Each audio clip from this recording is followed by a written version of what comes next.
한마디가 인생을 무너뜨리는 순간이 있습니다.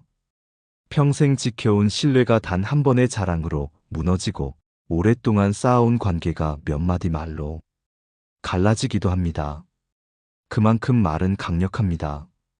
칼보다 날카롭고 불보다 빨리 퍼집니다. 조선의 대학자 정약용은 그래서 경고했습니다.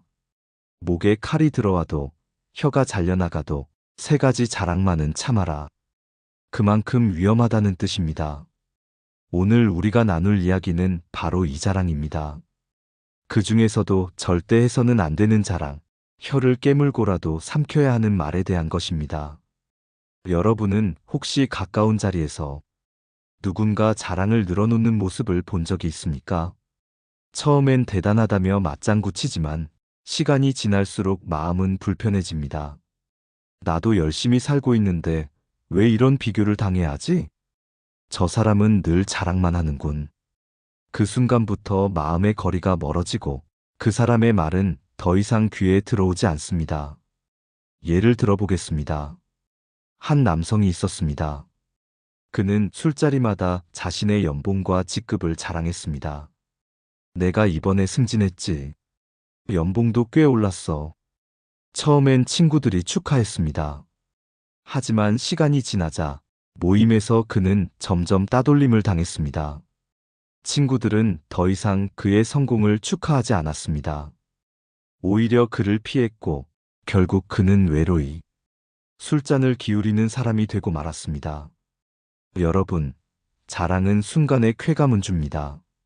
그러나 상대방의 마음에 작은 가시를 남깁니다. 그 가시는 보이지 않게 깊어져 결국 관계를 해칩니다. 정약용이 말한 혀를 깨물고서라도 삼가야 할 자랑이 바로 이런 것입니다. 첫째, 자랑은 듣는 이의 마음에 질투와 비교심을 불러옵니다. 둘째, 자랑은 하는 이의 겸손을 무너뜨리고 존중을 잃게 합니다. 셋째, 자랑은 관계의 균형을 깨뜨려 서로를 멀어지게 만듭니다. 오늘부터 우리는 정약용의 지혜를 따라가 보겠습니다.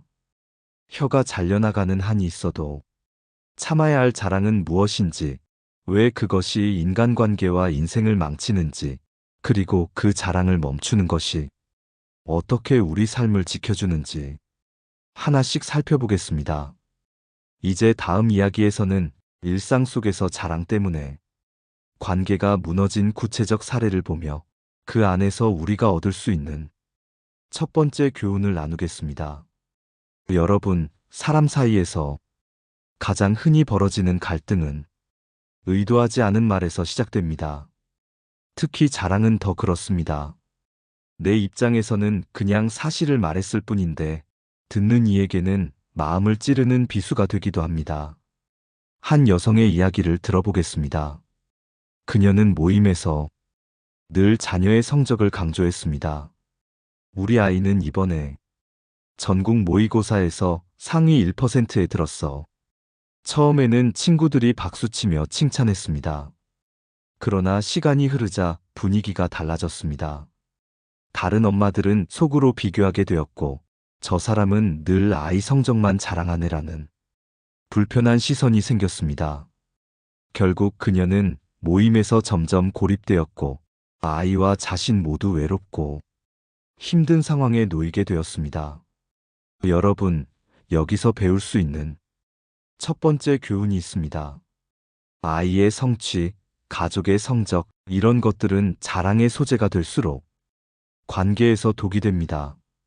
정약용이 경계했던 혀를 깨물고라도 참아야 할 자랑 중 하나가 바로 이것입니다. 가족의 성취를 내세워 나를 빛내려는 순간 상대방의 마음에는 질투와 불편함이 싹트고 관계의 온기는 서서히 식어버립니다.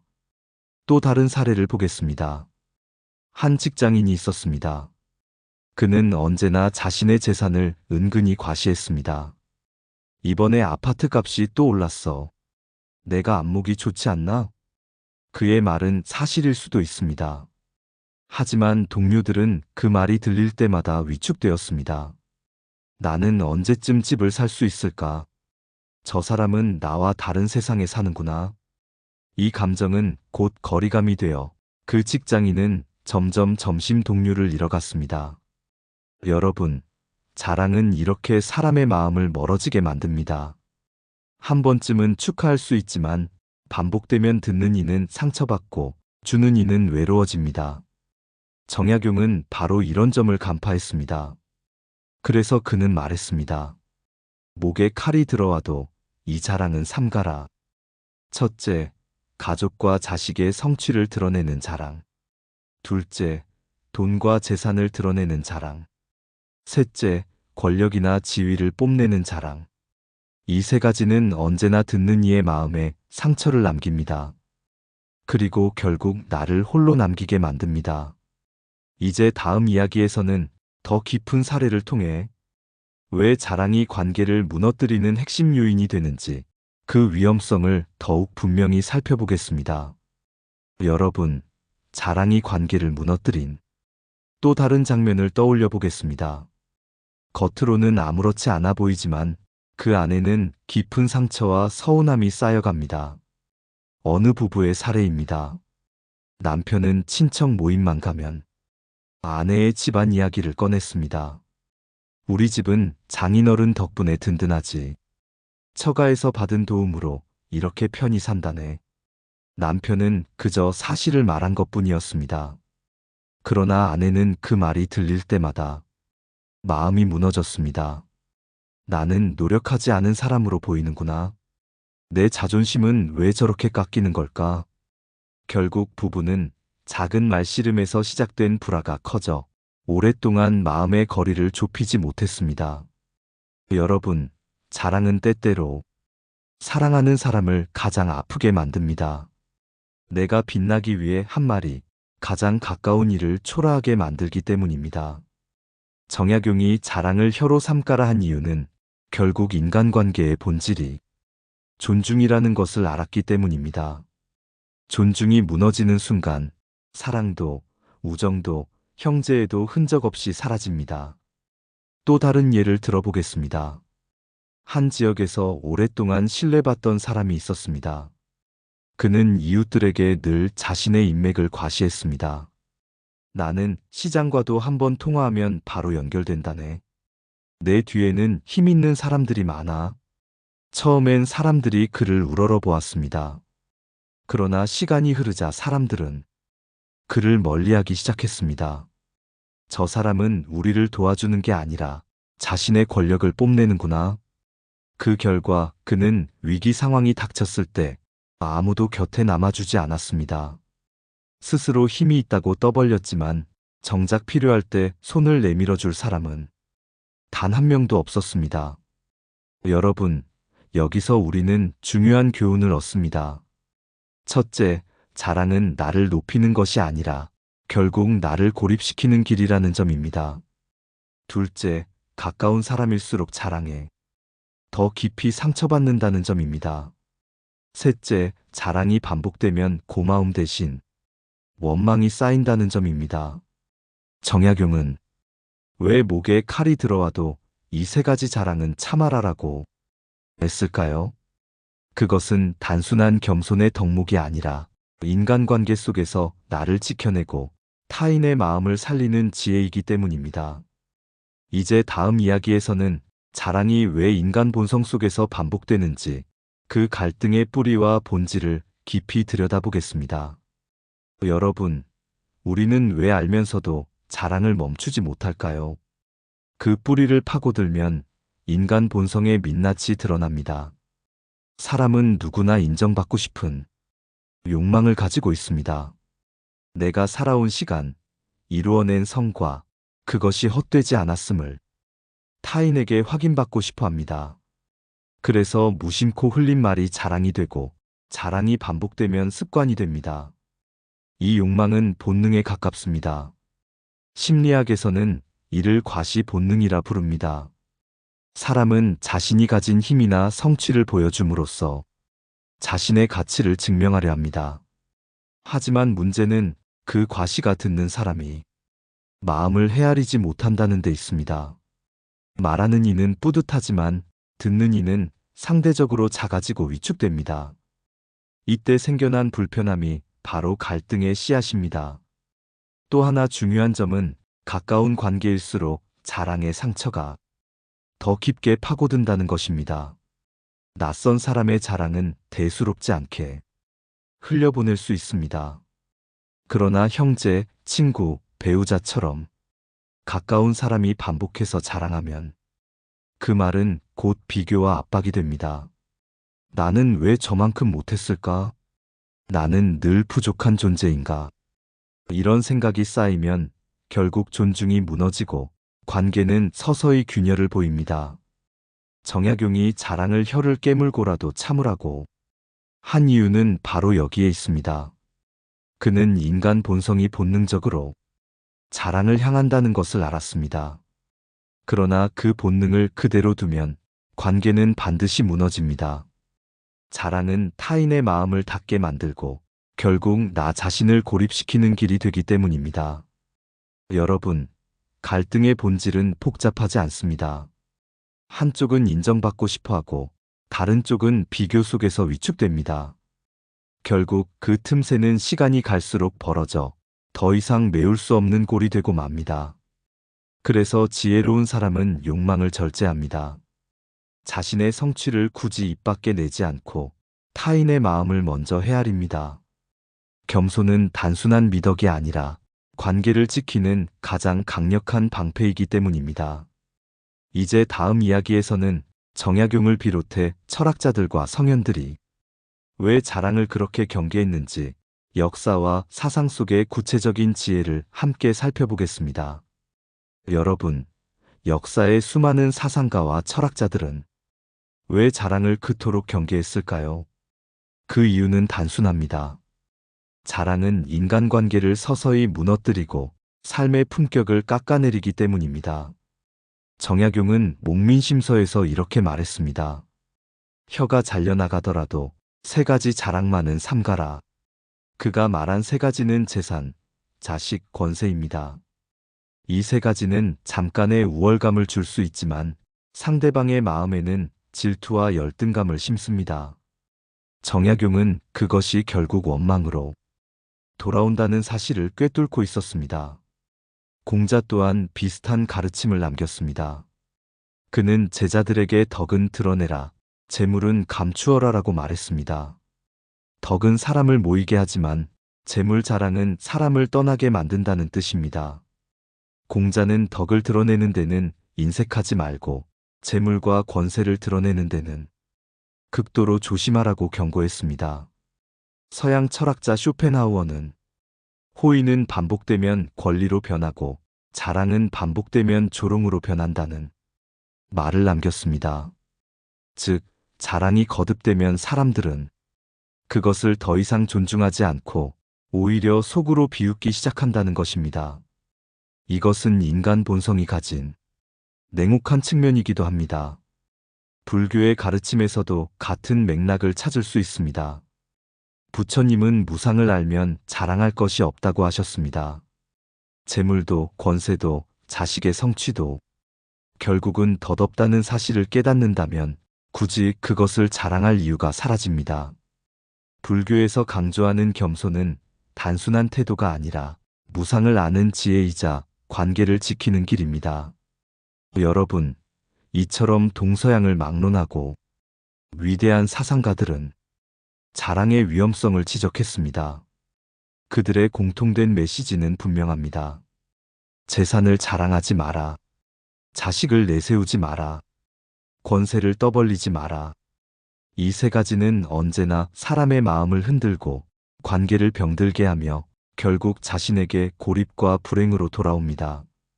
이제 다음 이야기에서는 이 지혜를 실제 우리의 삶에 어떻게 적용할 수 있을지, 자랑 대신 어떤 태도로 살아야 관계와 품격을 지킬 수 있는지 구체적인 방법을 살펴보겠습니다. 여러분, 이제 우리가 배운 지혜를 실제 삶에 어떻게 적용할 수 있을지 살펴보겠습니다. 정약용이 경계했던 세 가지 자랑, 즉 재산, 자식, 권세의 자랑을 멈추고 대신 무엇을 해야 관계가 단단해질까요? 첫째, 재산을 자랑하고 싶은 순간에는 베풀무로 바꾸어야 합니다. 나는 집을 몇 채 가졌다는 말 대신 어려운 이웃을 도울 수 있어 기쁘다라고 말하는 것입니다. 같은 사실을 전하더라도 그 속에 담긴 마음에 따라 듣는 이는 전혀 다르게 느낍니다. 과시는 벽을 만들지만 나눔은 다리를 놓습니다. 둘째, 자식의 성취를 뽐내고 싶을 때는 조용히 기도하고 감사하는 태도로 바꾸어야 합니다.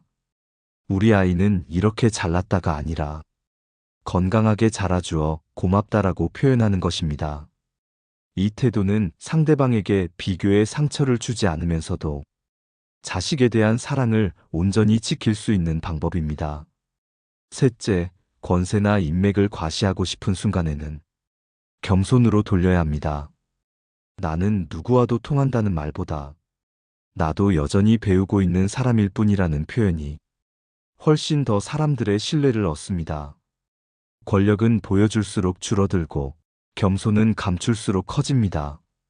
여러분, 실천은 어렵지 않습니다. 먼저 말을 줄이고 상대의 마음을 살피는 습관을 들이십시오.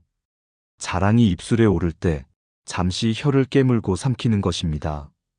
그 한 번의 절제가 관계를 지키고 여러분의 품격을 높여줍니다. 또한 글을 쓰거나 일기를 적으며 자신의 성취를 스스로 돌아보는 것도 좋습니다. 굳이 타인에게 드러내지 않아도 기록은 충분히 자랑의 욕망을 건강하게 흘려보내줍니다. 마찬가지로 가까운 가족과 나누는 대화에서도 칭찬은 남을 향하고 감사는 안으로 담는 태도를 길러야 합니다. 여러분, 인생의 품격은 자랑하지 않을 때 빛이 납니다. 말을 줄이고 겸손을 키우며 감사로 하루를 채우는 것. 이것이 바로 자랑을 멈추는 가장 현실적인 방법입니다. 이제 마지막 이야기에서는 오늘의 핵심을 모두 정리하고 정약용의 경고가 오늘을 사는 우리에게 어떤 울림을 주는지, 그리고 여러분의 삶에 어떤 변화를 가져올 수 있는지 함께 돌아보겠습니다. 여러분, 이제 오늘의 이야기를 마무리해 보겠습니다. 정약용이 목숨을 걸고서라도 삼가라 한 자랑, 그것은 결국 우리의 인간관계를 지키는 마지막 울타리였습니다. 첫째, 재산의 자랑은 관계를 무너뜨립니다. 돈은 언제든 흘러가는 것이고 자랑하는 순간 사람들의 마음속에는 질투와 거리감이 자리 잡습니다. 부를 드러낼수록 사람들은 떠나가고 겸손을 지킬수록 존중이 남습니다. 둘째, 자식의 성취를 내세우는 자랑은 상대방의 마음에 상처를 줍니다. 내 아이를 빛내려는 말이 타인의 아이를 초라하게 만들고 결국 모임의 온기를 앗아갑니다. 자식은 부모의 자랑거리가 아니라 조용히 감사할 선물임을 기억해야 합니다. 셋째, 권세와 인맥을 뽐내는 자랑은 사람들의 신뢰를 잃게 만듭니다. 나는 힘 있는 사람과 가깝다는 말은 처음엔 대단해 보여도 곧 오만으로 들립니다. 권력은 드러낼수록 줄고 겸손은 감출수록 커집니다. 여러분, 우리가 오늘 살펴본 세 가지 자랑은 잠깐의 만족은 줄지 몰라도 결국 관계와 인생을 망가뜨리는 불씨가 됩니다. 정약용이 남긴 지혜는 단순한 도덕 훈계가 아니라 인간 본성을 꿰뚫어 본 냉철한 조언이었습니다. 자랑을 삼가는 순간 여러분은 더 많은 존중을 받고 더 오래 신뢰받는 사람이 될 수 있습니다. 인생은 자랑으로 빛나지 않습니다. 겸손과 존중, 그리고 감사로 빛납니다. 혀를 깨물고라도 삼가야 할 말이 있다는 사실, 그것이 오늘의 핵심 교훈입니다. 여러분은 어떠신가요? 혹시 자랑 한마디 때문에 관계가 멀어진 경험이 있으신가요? 그때 느꼈던 마음을 댓글로 나누어 주신다면 이 영상을 함께하는 많은 분들에게 큰 깨달음과 위로가 될 것입니다. 오늘도 함께해 주셔서 감사합니다. 여러분의 삶이 언제나 겸손 속에서 존중을 얻고 조용한 지혜 속에서 더욱 단단해지기를 진심으로 바랍니다. 좋아요와 구독으로 함께 걸어가 주신다면 앞으로도 더 깊은 이야기와 지혜를 전해드리겠습니다.